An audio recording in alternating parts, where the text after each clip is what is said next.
The Jardine, that's right at the top of Cape York. That comes towards the end of the story. In fact, when we get to that part, it's worth noting that on the top of the roof rack, you'll see our dog, Gypsy, the black and white dog. She rides right across the river on the roof rack, even though the water is about this deep. We took her off several times, but she wanted to get back up there. Well, here it is, trek to the top, and Mel and I are going to make a few comments along the way. In the age of exploration, Australia was the last of the great continents to be discovered by civilized man. Like Africa and the Americas, it offered promise and adventure, a new land and a new hope. Today, it still has great promise and offers remote frontiers of adventure. One such frontier is Cape York Peninsula, a 700-mile triangle with Cape York as its apex and the mammoth bulk of Mount Bartle Frere as its base. This is the story of a journey which begins at Mount Bartle Frere and ends at Cape York.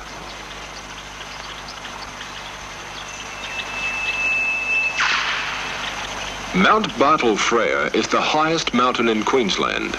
It rises 5,287 feet above dense tropical jungle into swirling mists of cloud. The grueling 13-mile climb to its summit is a challenge that has been accepted by the filmmaking Leyland brothers. Resting halfway from their goal, Mike and Mel Leyland talk to Paul Russell, a local resident who's acting as guide.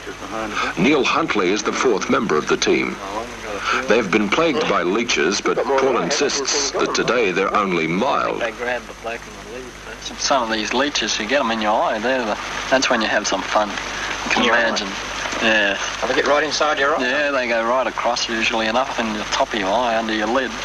Have to get a matchstick or something to lift them out, put the match under, lift them out and pull them out. Otherwise, quite painful, of course. I reckon it would be. Yeah. And you can imagine, you need about 6 blokes holding there. A stick, don't they? Yeah, they're a bit hard to get rid of sometimes, these fellas. Need a bit of salt on them. Drop of salt seems to make them shift. The leech is worse when it rains? A lot worse when it rains. You get a few hundred then. That's climbing all over you. I hope it clears out when we get to the top. The climb to the top of Mount Bartle Frere is a long and arduous one. There's no road here, no easy way. Just up, up, and up for 13 miles and lugging 50-pound packs of camera equipment.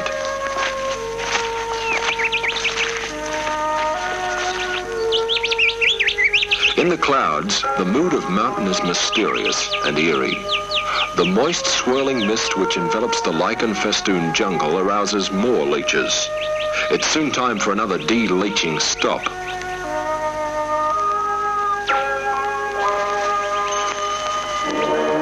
The clouds are so dense that it's difficult to see. Without a guide, it would be impossible to find the way to the summit.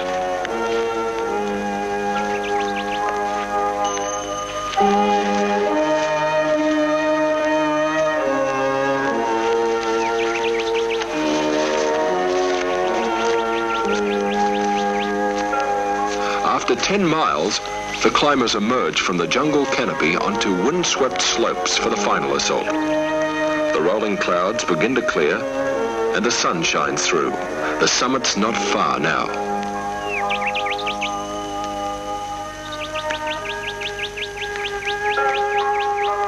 Just 100 yards to the roof of Queensland, and the challenge has been met.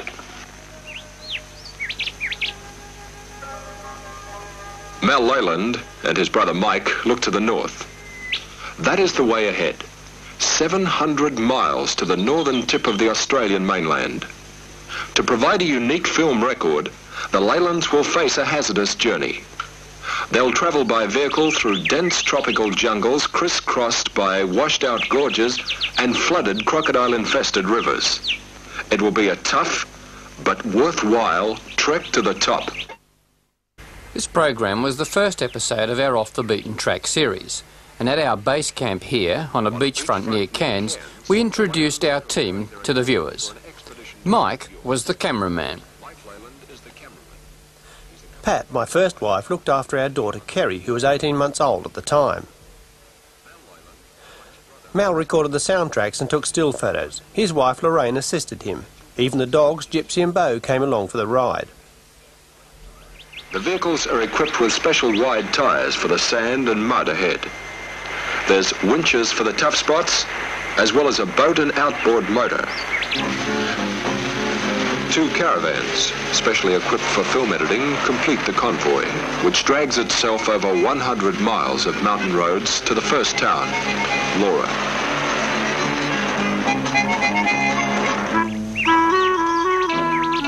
Already we're having trouble. The heavy caravans have bent the tow ball coupling.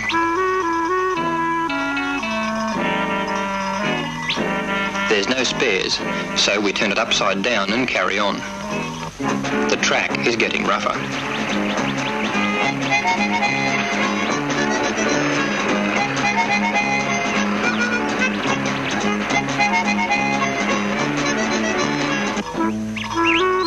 More trouble. A bent axle has caused a blowout, so there's no use putting on the spare wheel. I pump more pressure into the remaining tyre and crawl along on 3 wheels towards Laura.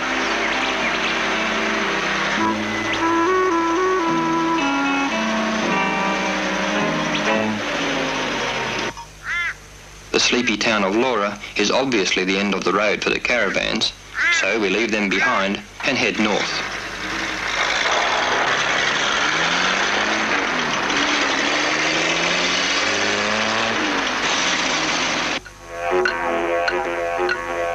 Around Laura, there are many good examples of native cave art, but most of the caves are hard to reach. Fortunately, vandals haven't found these magnificent specimens, and the paintings are as perfect and unmarked as the day they were painted. To preserve these unique examples of native culture, the Queensland Government now requires visitors to hold a special permit before visiting these sacred ceremonial grounds.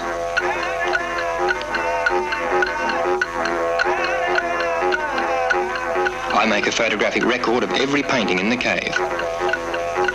Even the roof of the overhanging rock is covered with many colourful paintings. The legends relating to these ancient designs could be lost forever in the memories of the few tribal elders still alive.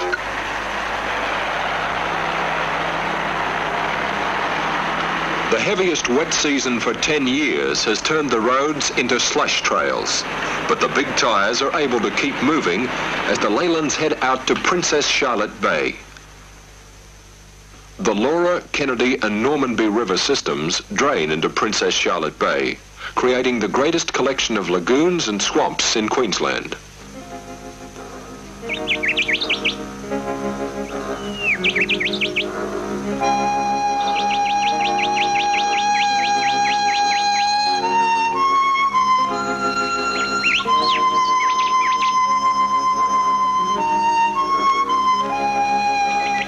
The beautiful lagoons support an abundance of water birds, which the Leylands wish to film. But Mike Leyland, the cameraman, decides he needs to be closer. We want to film the birds at close quarters, so we've camouflaged an inflatable rubber dinghy with trees. We load our sound and film equipment on board and push it out into the leech-infested water. The idea is to leave the hide all day and overnight for the birds to get used to its presence, then quietly sneak out to it before dawn and wait.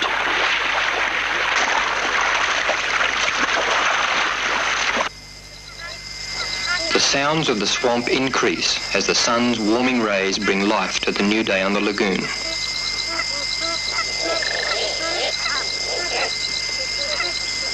The majestic white egret shares his roosting tree with a female darter.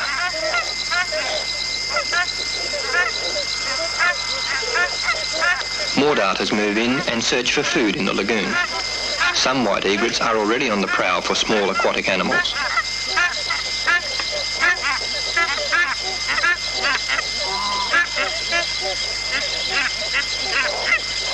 Little corellas in a nearby tree stir in the morning light. Corellas are one of the most common birds found in the north of Australia. The tree-roosting darter and egret are fully aroused now and move off for a full day's feeding.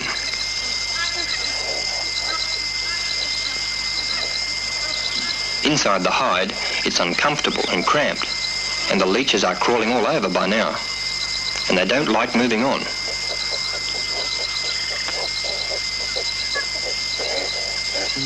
Many of the birds are now out of range of the cameras, so we move on too.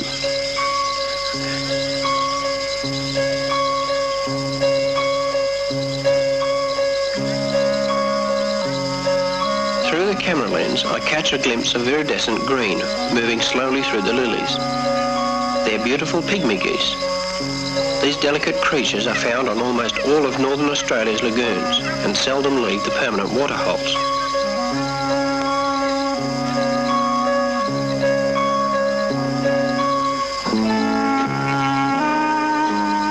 The vitality of tropical Australia is reflected in these glimpses of nature. Princess Charlotte Bay and its swamps are so remote that until now at least, they are one of the few places left where the wilderness has been unaffected by man. If these lagoons are left unspoiled, a picture of harmony can persist for hundreds of years, making it one of the most unique places anywhere in Queensland.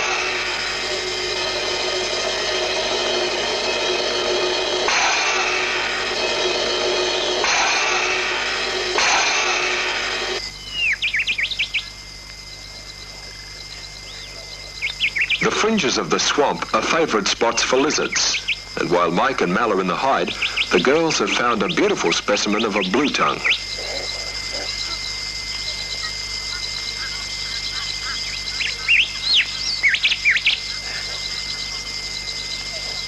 This one wandered into camp, but young Kerry doesn't seem at all sure about its friendliness. These well-known species of skink make good pets and are found almost all over Australia. After a brief visit, the lizard's allowed to go on its way.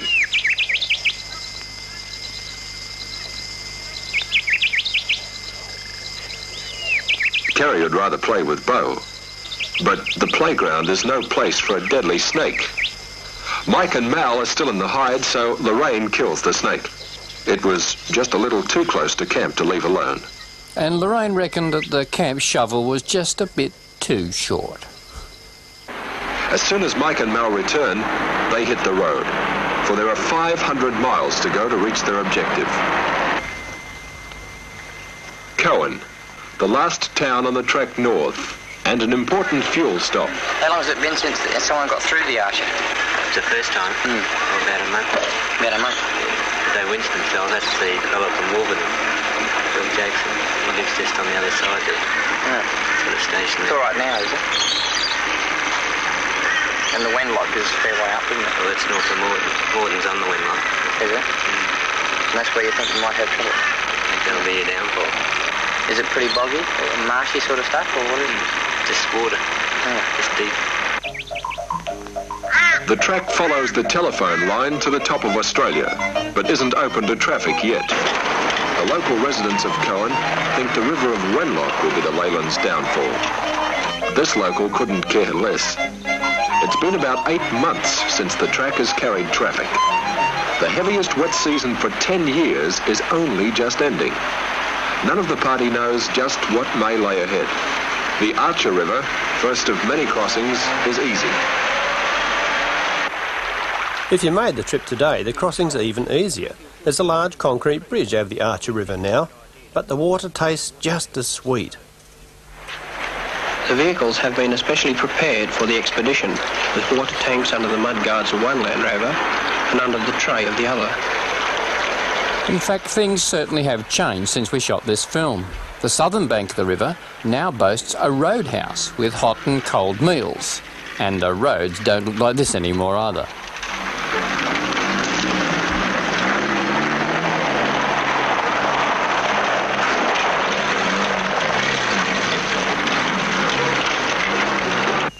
Up to now, the big tyres have handled the rough track well, but sharp sticks are too much.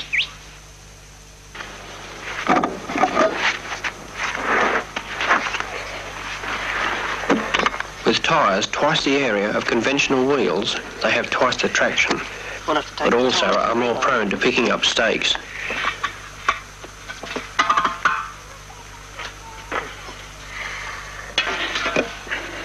The tyres are tubeless, and a really big fracture like this is serious. Look at them. Sharp as a razor. Fortunately, we had foreseen just such a disaster and have some repair material. First, we must roughen the rubber around the hole. Next, mix a 2-part cold vulcanising rubber compound.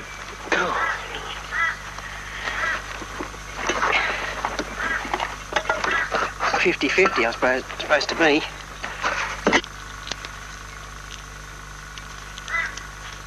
Oh, God. When completely mixed, the black gooey mixture should take 24 hours to set as hard as the original rubber. But it must be rubbed well into the hole.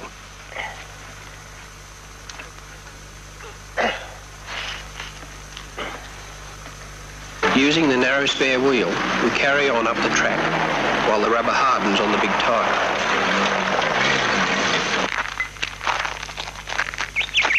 Mel and Lorraine are interested in an unusual fern that seems to glow even under the overcast sky.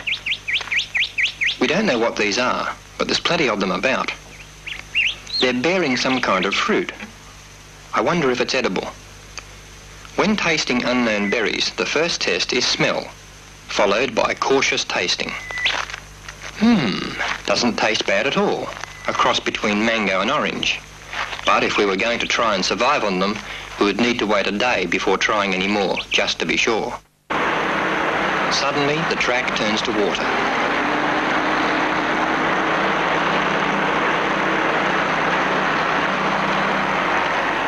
The effects of the savage wet season are being felt. Even the big tyres may be stopped.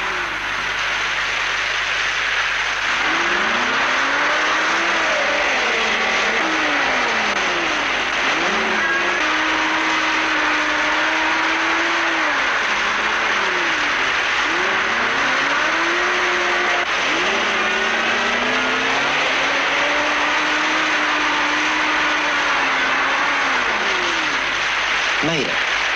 Now for the other one. My vehicle has churned the mud up so much, it leaves little hope of a heavier one getting through. So far, about 100 miles have been covered. Is the rest of the track going to be like this?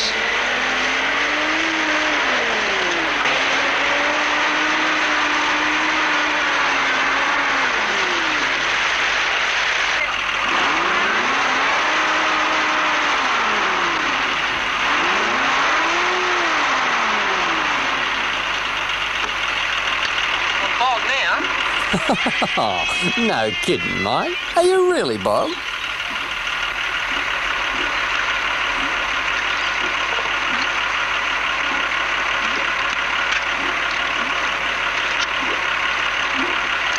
Get the winch out now.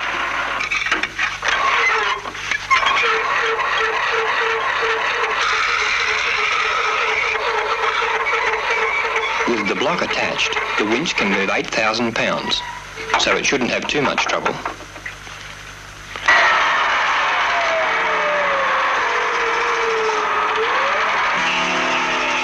These days, electric winches are common on four-wheel drives, but in 1972 you couldn't buy one off the rack.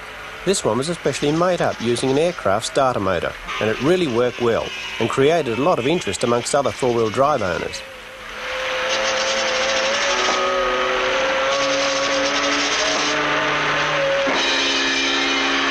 One mud hole behind. Now for the track. But where is it? The abundant rains have spurred prolific growth, and the track disappears. If you're planning a trip up Cape York Peninsula today, don't worry about having to find the track. This section is a well-made road. It's good enough for up to 80 kilometres an hour.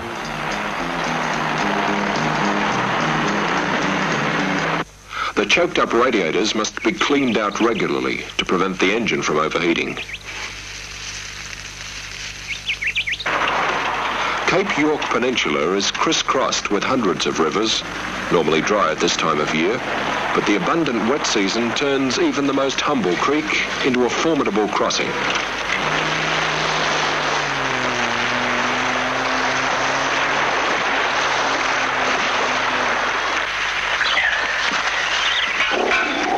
No sooner do we get the repaired tyre into action and more trouble. It's beginning to look like these tyres could be the biggest problem of the trip. Well, that vulcanising stuff that we bought for it didn't stick it, so if we put this all across it, And have it in the... all in time. Oh, Kerry is the only one with a sense of humour. all down the side. These wide tyres were experimental in the 70s. Wide radial tyres like those in use today were unheard of. We even had to have the rims especially made to fit these imported tyres. And we've never used them since and stuck to conventional truck tyres with tubes. In the overgrown bush of Cape York, the scattered remains of an abandoned gold rush town are rusting relics of a glorious heritage.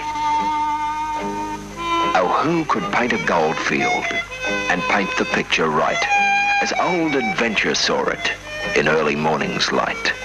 The yellow mounds of mullock with spots of red and white, the scattered quartz that glistened like diamonds in the light.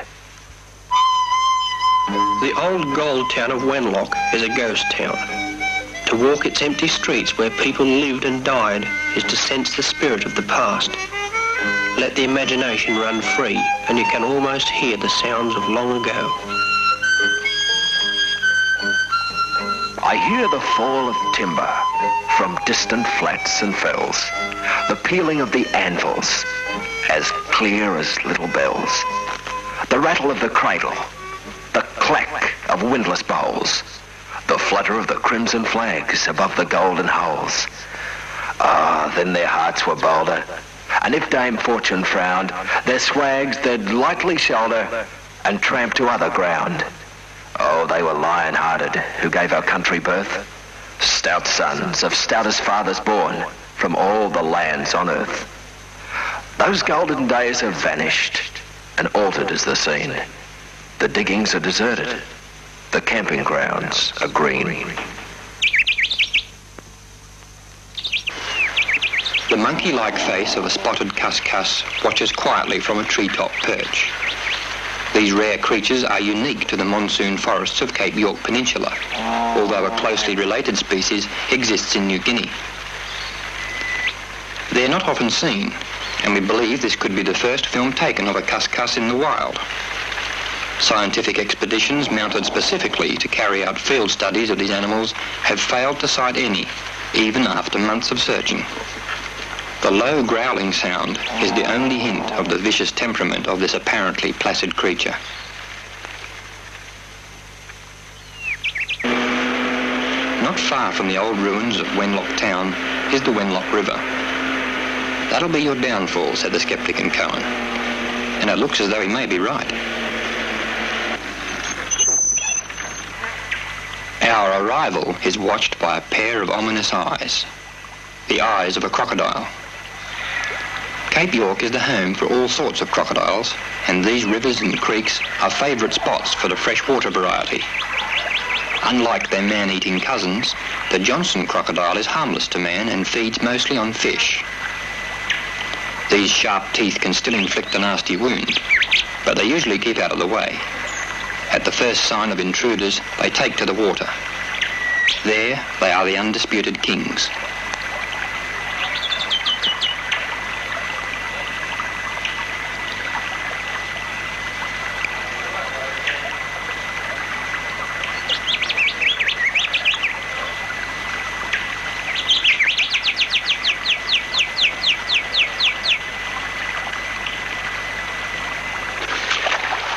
Despite the crocodiles and the possibility of treading on a poisonous catfish, the depth must be checked. So Mike and Mal carefully feel their way across the river. We'll be back after a short break to cross the Wenlock and continue with Trek to the Top. Before crossing the Wenlock River, the fan belts are removed to stop the blades drenching the motor as the river deepens. The crossing could be difficult, and it hardly seems worth a try, but try they must.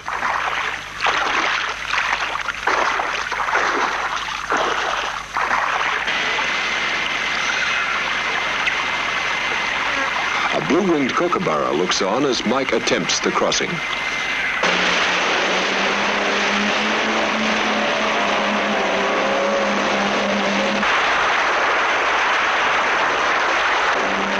It's deep, but surprisingly not too deep. Soon the Wenlock is behind. Now, the biggest obstacle ahead is the Jardine River, 200 miles away. A grey kangaroo caught unawares is a novelty to Kerry, as she's never seen very many. And neither have we on this trip.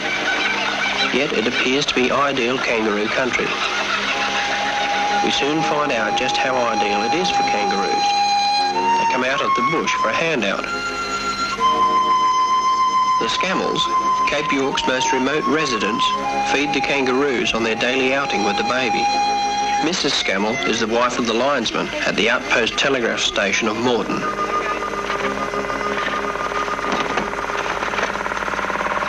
Her husband Dennis is just leaving on a routine job of clearing the northern telephone line.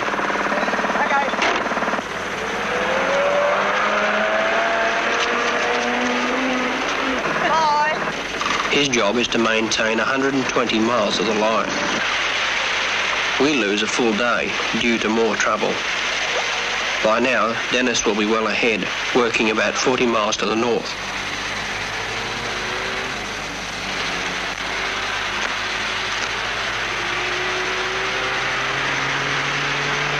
In the morning, we find Dennis is pleased to see us. Hey, how you going?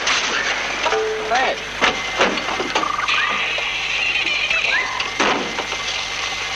There you go. Well, not bad at all, really. But he has doubts about our getting across the notorious Jardine. Very good.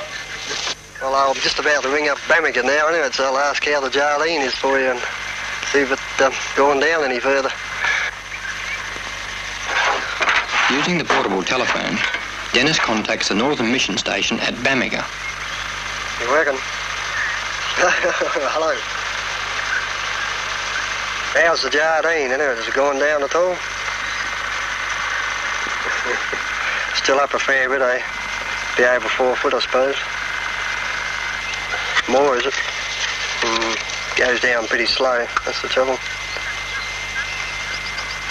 For Dennis and his offsider, it's back-breaking hard work chopping down the saplings before they grow too high and foul the phone lines.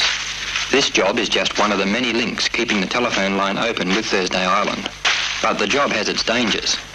Cape York is crawling with poisonous redback spiders. With the nearest hospital 400 miles away, there's no point in taking unnecessary risks. The report on the Jardine sounds hopeless, but we are determined to press on. There's still over 100 miles between us and the top. Although the track on this northern section of the Cape still follows the route of these old telephone lines, the posts are redundant.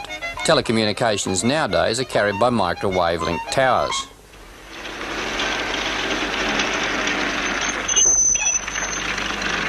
The track gets worse with each mile. Gaping washouts are more frequent, but with care it's possible to find a way around most of the trenches. On occasions, the water-worn gullies run for a quarter of a mile.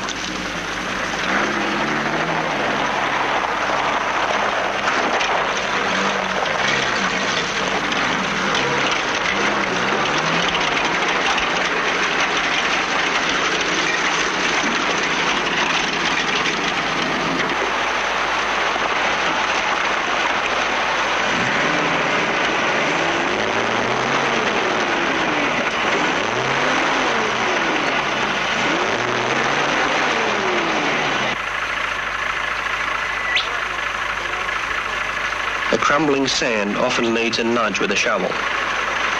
More and more now, we must carry out the maintenance work to the track before proceeding. With creek crossings and washed-out trenches occurring as regularly as mileposts, it is essential to bush bash until the road improves.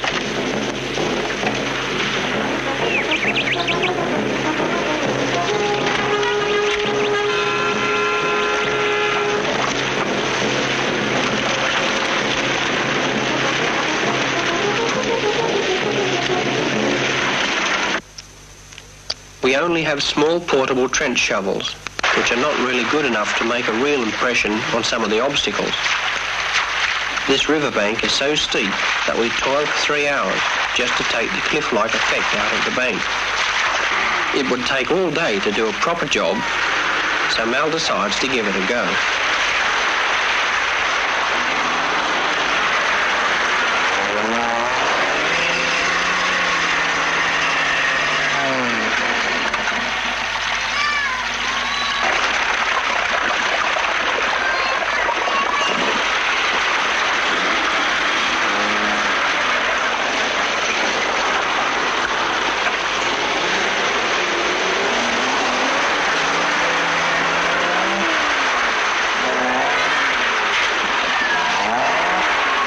It seemed hopeless even from the start, but at least the vehicle is now in position to try the winch.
Mike hits the bank a bit harder and nearly makes it, but something has broken.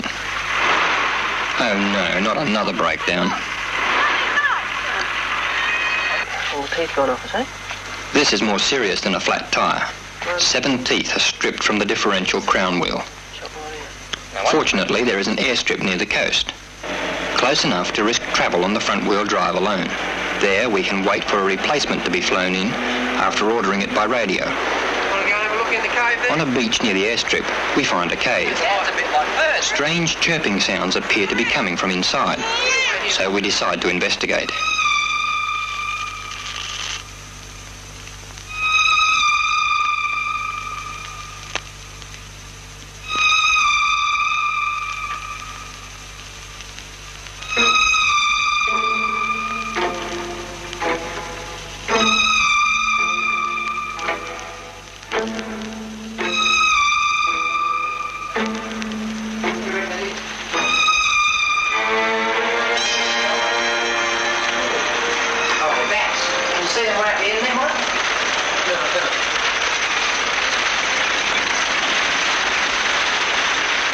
The sound turns out to be coming from a colony of bats.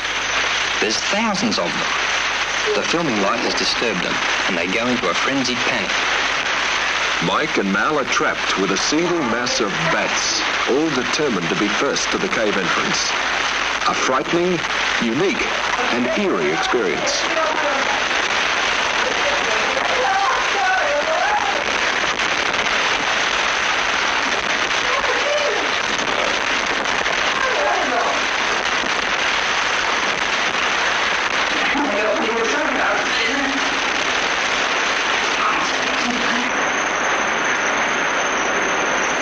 Fantastic, a little thin membrane there.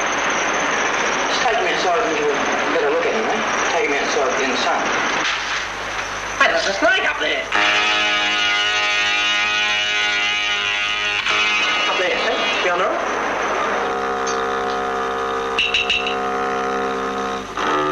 Hanging from its precarious perch in the ceiling, this python probably snatches a tasty meal every time the bats emerge for their nightly feeding. It must have been aroused when the bats were disturbed. You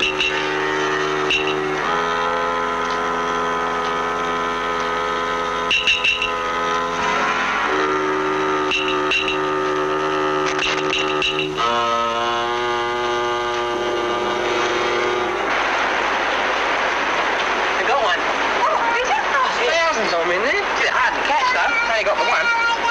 It's only as big as a mouse. It appears to be a bent-wing bat. These small but grotesque creatures are a most common species, found over most of Australia. Oh, funny looking things. Look at the little face on it. The sound of a plane heralds the arrival of a new differential. We'll return to our film in just a moment. After the plane arrived, we fit the new differential. It's a fairly easy job, but the only suitable place we can find to do it turns out to be over an ant's nest. The ants, stirred up by all the activity, swarm from their nest in a frenzy and attack a 3-inch scorpion. So far, we've seen dozens of scorpions on the Cape, but this is the first time we have come across anything like this. Even though the scorpion is deadly enough to put a man into hospital for several weeks, it seems powerless against the army of ants.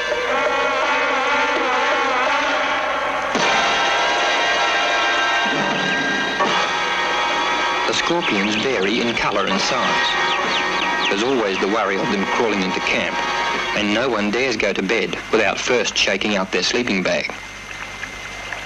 But not all of Cape York's wildlife is unpleasant. I wouldn't normally see this unusual bird in the bush because it is one of the masters of camouflage. The tawny frogmouth is a type of owl, which looks for all the world like a piece of dead wood. This one must be ill to allow me to handle it like this.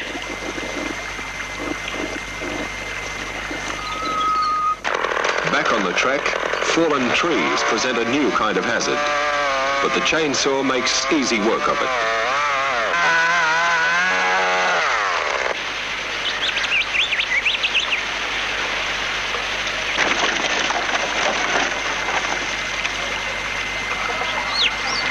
For some obstacles, there is no easy way. This huge washout demands spade work, and with these pitifully small trench shovels, it takes 6 hours before Mike and Mal consider the creek crossing passable. Only Kerry seems to enjoy the delay. With the approach finally repaired, the vehicles move on again. Even though the riverbed is rough, at least the water is shallow.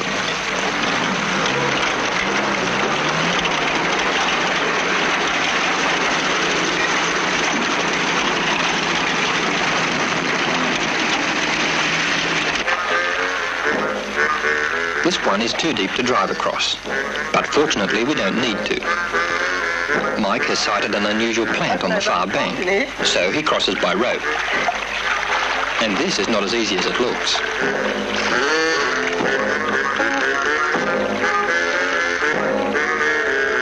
Anyone let me bastard tonight?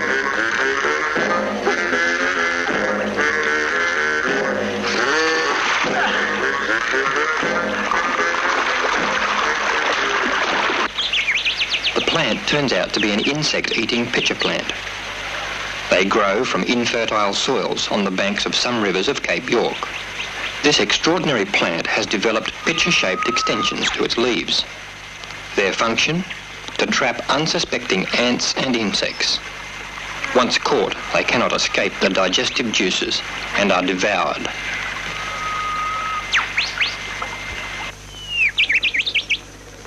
A grasshopper entangled in the strong web of a golden orb-weaving spider is doomed. This is the largest of the Nephila species of spider in Australia. It instantly moves in for the kill. Death is sudden for the grasshopper, but the golden orb-weaving spider is one of the variety which stores its prey for later consumption. And once the poison has taken effect, it carefully disentangles its victim. The web of this spider is so strong that it is used for making scoop nets for fishing in some of the Pacific Islands and in New Guinea. Only 20 miles to the Jardine River, and it's still a battle every step of the way. Even today, this section of the track north of Wenlock is regarded as the adventurous part. It's still pretty rough.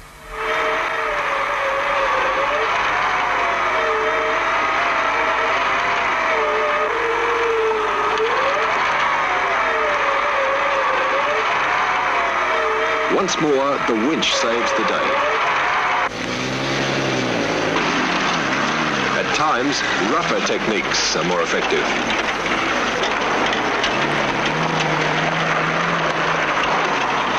The bush near the top of Cape York is a graveyard for burnt-out wrecks of many wartime aircraft. During the critical days of World War II, Australia received aid from the United States under a Lend-Lease program. This old DC-3 was the first plane made available under the scheme. Ironically, it crashed before it could land here and has remained forgotten ever since. We eventually reach the Jardine River and we make a base camp.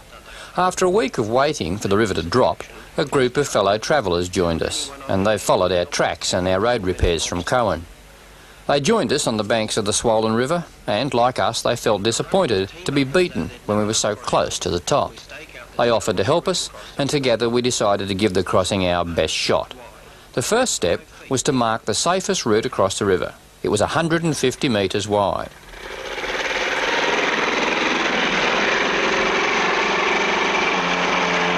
They carry out the first stage of marking the course to follow in weather that varies from pouring rain to sunshine every few minutes.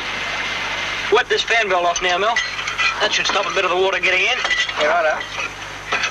Get that off and plug up the distributor a bit. Put the sheet over the front, she should be right.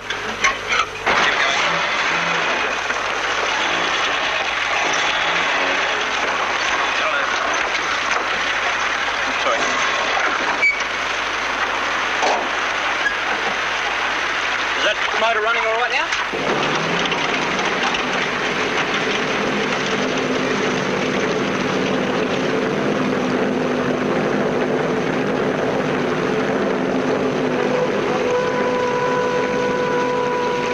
The first attempt fails.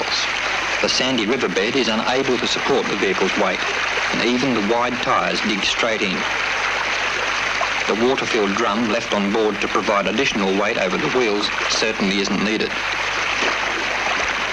A 500-foot steel cable has been attached to a tree on the far side of the river in case this happened. Now we try the winch. Luckily, the electric winch works underwater, and the motor doesn't even need to be running, provided the battery can take it.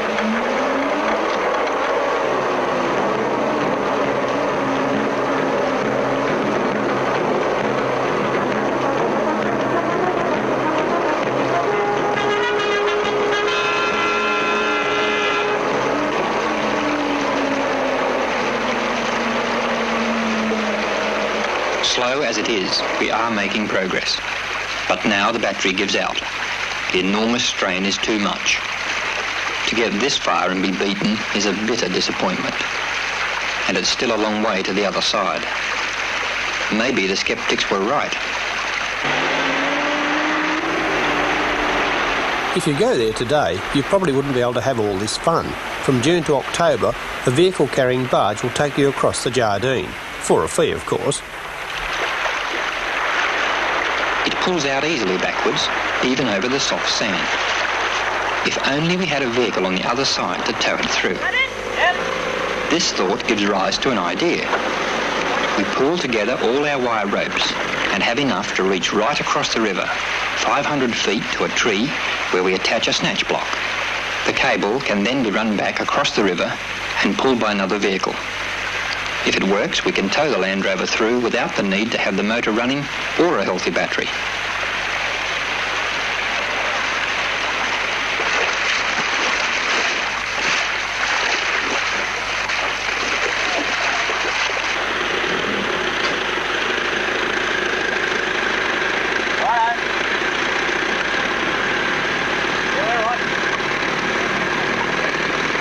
In a strong 7-knot current, even joining the lengths of rope together is difficult.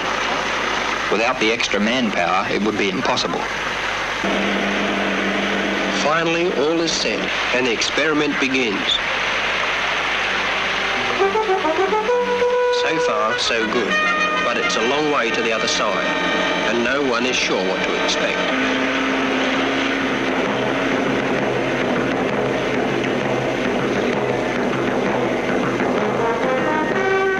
Mal is inside the cabin, but has the door open in case a strong current turns the vehicle over.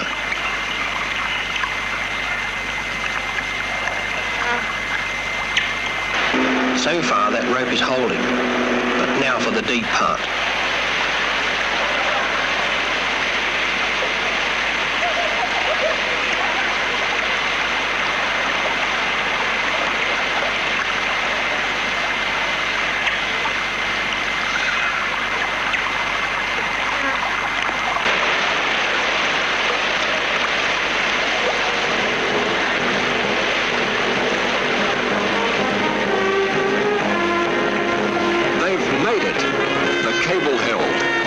Jardine is crossed. Everyone is pleased.